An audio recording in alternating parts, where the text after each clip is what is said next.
Tere tulemast minu kööki, hea köögisõber. Mina olen Arvo Kassin. Hakkan täna valmistama maitsvat ja huvitavat toitu.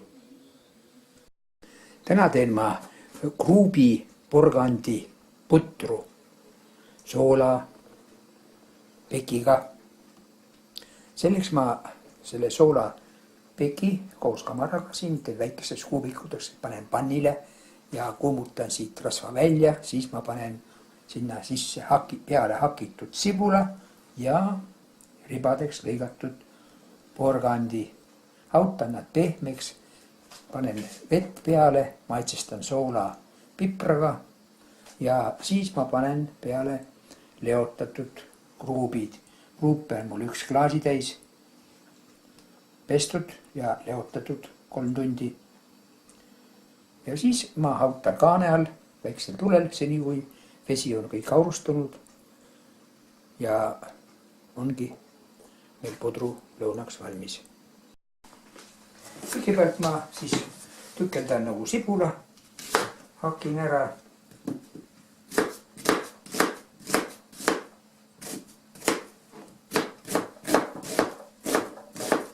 Mis läheb veel pannile.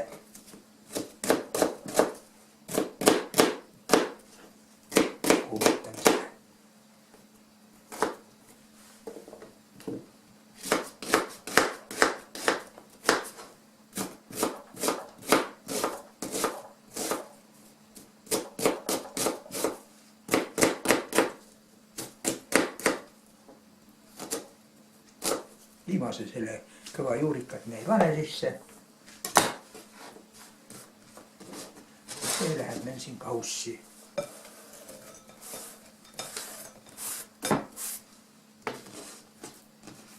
Ja nüüd porgand.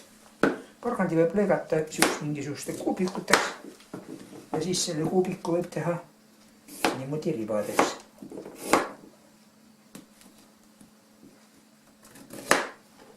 Ja siis omakorda paneb need pikali ja nüüd siis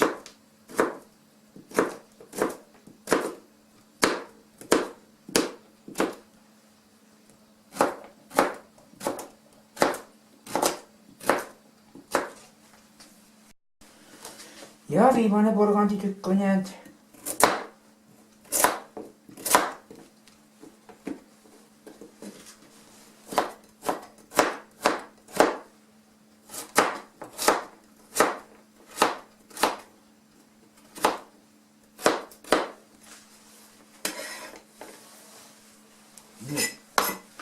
Porgand on olemas ja nüüd siis pekk on jäänud veel, soolapekk. Pekid ma lõikasin sellest kaupluse lihast, mis on, lõikasin pikkuosa ära koos kamaraga, et sellised ja panin soola peale ja külmikusse. Ja nüüd ta sai mul sellest selline soola, vaatame kumb nuga paremini töötab. Ega see kamar on selline, ei taha eriti läbi lõigata. Teeme väikesed kuubikud ja siis sulatame nad ära. Need isegi see kamar on väike, kohati isegi selline meeldivalt röbe või krõmps või teda pärast ei saa arugi.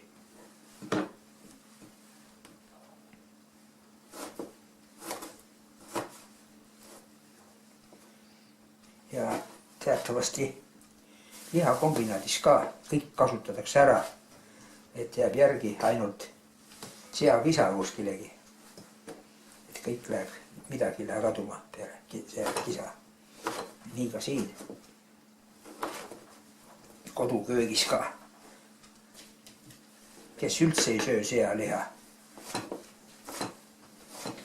Aga kõik süüakse ära.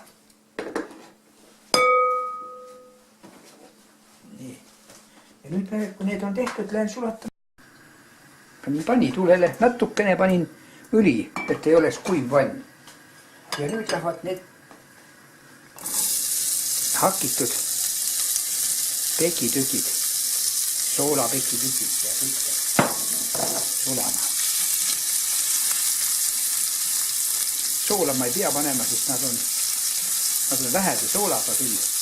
Aga kui on palju soola, siis tuleb kindlasti enne nagu pesta need pekitükid ära ja siis nagu kuivatada majapidamispaberi või köögipaberi peale kuivaks. Sest muidu, kui see märg nüüd panna tulise panni peale, siis hakkab pritsima. Tuli väikseks, et ta väga kõvasti ei möllaks, sest väga ruttu läheb ta suitsema või kõrsti üks suitsu ajama.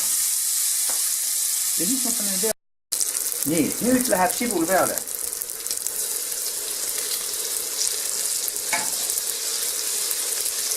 Liha on juba kergelt rasva ära andnud. Natukene võib sibulat pruunist soojendada. Pruunistada ma ei tahagi sibulat. Natukene klaasjaks. Ja siis läheb peale kohe porgand ka. Natukene kuumutan ja nii. Siin läheb kohe porgand ka peale. Kuumutame porgandid ka ja siis läheb teekannus läheb mul juba kuum vesi keema. Siis me kallame kuumat teevett peale.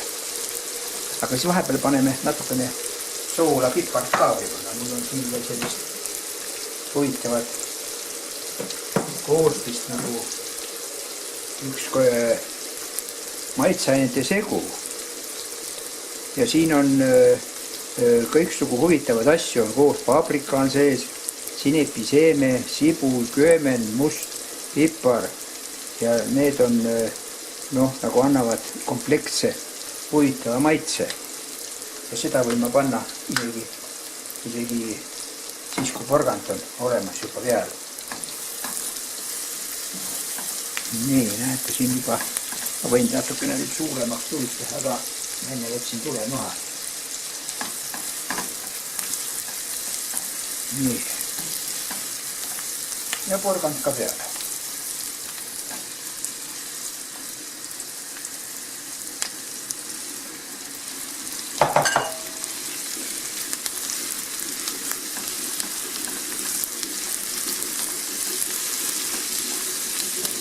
See pudru keetine kuskil läheb, selle pudru keetine kuskil pool tundi julgelt läheb ära.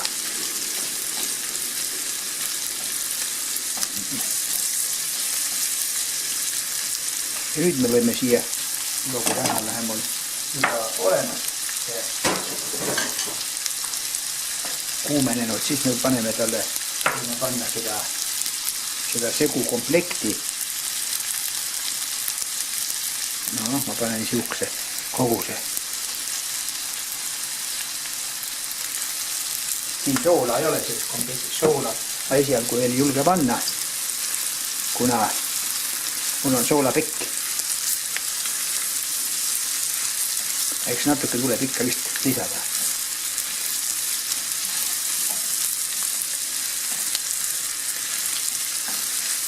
Ja muidugi maitse rohelist pärast võib panna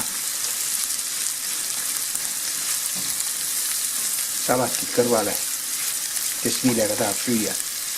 Aga eks moosiga vist ei saa süüa, kuna ta on soolane pudru. Ta ei ole magust pudru. Nii, nüüd näeme parasjagu juba kuumutatud ka, nüüd ma kallan keeva vee talle peale. Ja nii, et vett on kaetud. Ja nüüd ta hakkab vaiksel tulel hauduma. Nüüd me võime panna ka veel, kui tahame, võime panna veel soola või siis pipart või midagi muud. Ja nüüd me hautame ta pehmeks. Ma panen ilmselt veel ühte segu. Ma panen ühte segu, kus on sees küüslauk, siis on paprika, graanulid, petersel, salvei, seller, majoraan. Need ma panen veel juurde. Aga öeldakse, mida rohkem maitseainet, seda huvitavamaks läheb see pudru. Näete, selline roheline. Mulle meeldib, kui on ikka maitsestatud, kui on ikka maitsed. Ja nüüd ta keeb ilusti selle võib isegi tule vaiksemaks keerata, rahulikult möllab. Ja kui see vesi on nüüd isegi vähemaks keenud isegi ja sest ei ole midagi, peaasi, et meil on pehmed porgandid ja kõik on pehme.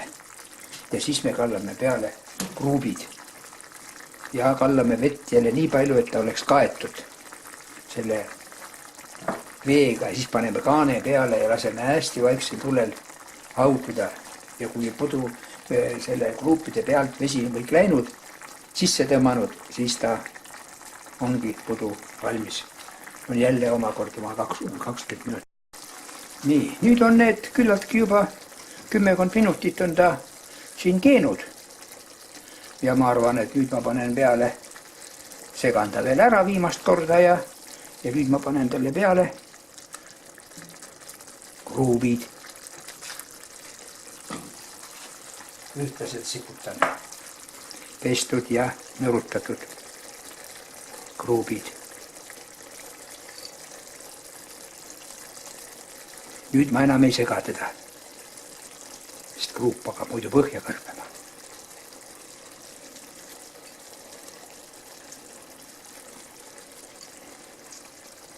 Ja siis ma kallan nüüd tulist vett nii palju peale, et ta on kaetud ja isegi natukene üle. Ja siis lasen tal haududa vaiksel tulel. Need kruubid ja kõik tõmbavad siia sisse selle vee.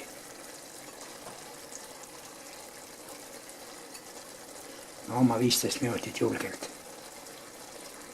Nii.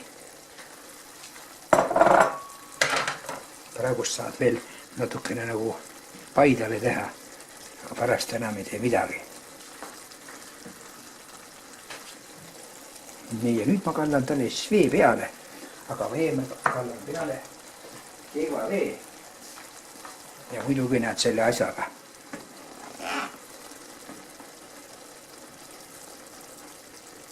Et hauku sisse ei uurista. Nüüd me enam ei sega teda.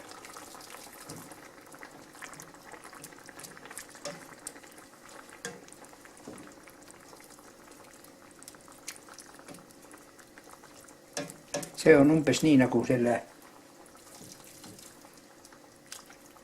me teeme teda riisiputru.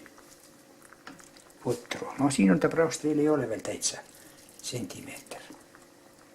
No nii jätamegi. Ja nüüd võib kaane alla panna ja vaiksel tulel.